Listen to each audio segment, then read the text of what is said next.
It's hard to believe that almost 2 months after the motor vessel Dali slammed into the bridge support pier of the Francis Scott Key Bridge in Baltimore, Maryland on March 26, 2024, they are finally freeing the Dali from the wreckage site and towing it back to the Seagirt terminal. It almost seems like a lifetime ago, really. First, the bridge came down, and then they spent a month and a half salvaging victims and debris, and then blowing the remaining bridge truss off of the Dali so that they could refloat it. And 5 tugs got involved, and here we are today. So we're going to take a look at the time lapse real quick, and then I'm going to show you what they had to go through in order to pull this off. Hello. Look who's here.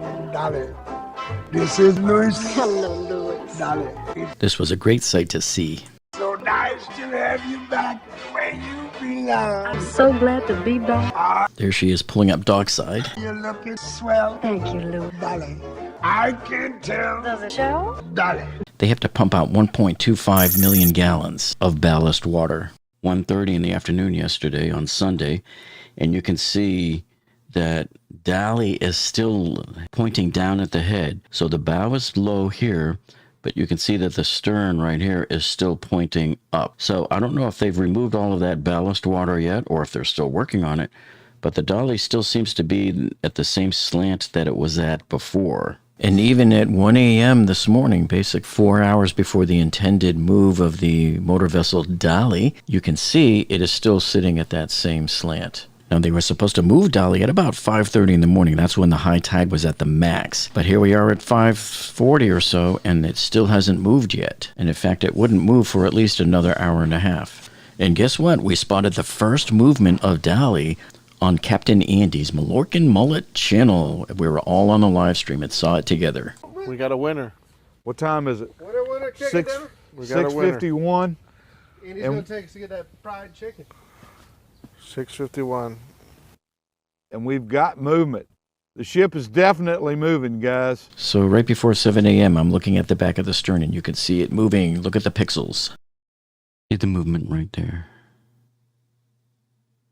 It's moving. Look at here. Yeah, oh yeah. She is on the way. Oh yeah. Oh yeah. She's moving.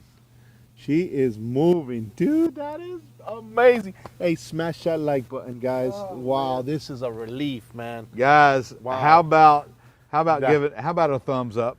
Give us a like. Yes. We've been out here all night for this moment right here Wow. from That is- Baltimore. That is awesome. Here, I sped it up a little bit for you so you can see it. And many viewers on the live chat were dropping super chat donations to his channel like crazy. Everybody was celebrating. And WBAL Channel 11 NBC was even showing it live from their chopper as well. And the Stream Time Live rounded out the third view from the bow looking head on. Now, because the action is sort of facing towards you looking at the camera, when the ship is moving backwards, it is somewhat difficult to see it unless you're looking at it compared to the background. Now back on the Mallorcan Mullet channel, as they pull Dali away from the wreckage of the Francis Scott Key Bridge collapse, you can see the bow moving in comparison to the utility pole there. That's the big power line. And here it is again, still at 10x. And remember, they're only going at 1.1 knots, so speeding it up 10x really just makes it look like almost normal speed for a ship that would cruise through there at 8 to 10 knots. And I like this scene here where Dali is drifting pretty close by the camera there, but I like that focal point with the tree branches in front of it. Now here it is going by the original part of the bridge that is still standing. This is from the Stream Time Live channel, and I sped this up 15x and boosted the brightness and contrast. Here's the speed there, 1.1 knot.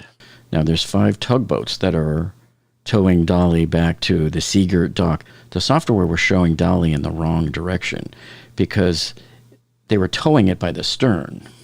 And here is another great close-up of Dali as she passed by Captain Andy's live cam that they had set up. So they came right by him, and look at that. You can actually see the 4-lane roadway draped over the top of the Dali. But what's amazing here is all those crushed containers, how they're going to remove those because even though they're bringing it where it's nice and safe into the dockside, you still have to go through the same motions that you would have to do when it was parked out onto the river, too. You got to be very careful about stuff that's falling down and where it's going to land. And Dali continues on her trip. The total trip took about 2 hours and 10 minutes to go about, I believe it's 3.3 miles from the collision site to the Seagirt terminal.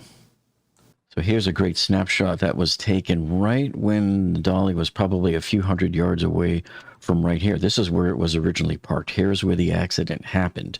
So this is the base of the pier with the pillars for the bridge. And this right here is an exact duplicate of this tower right over here, this pier on the opposite side of the channel.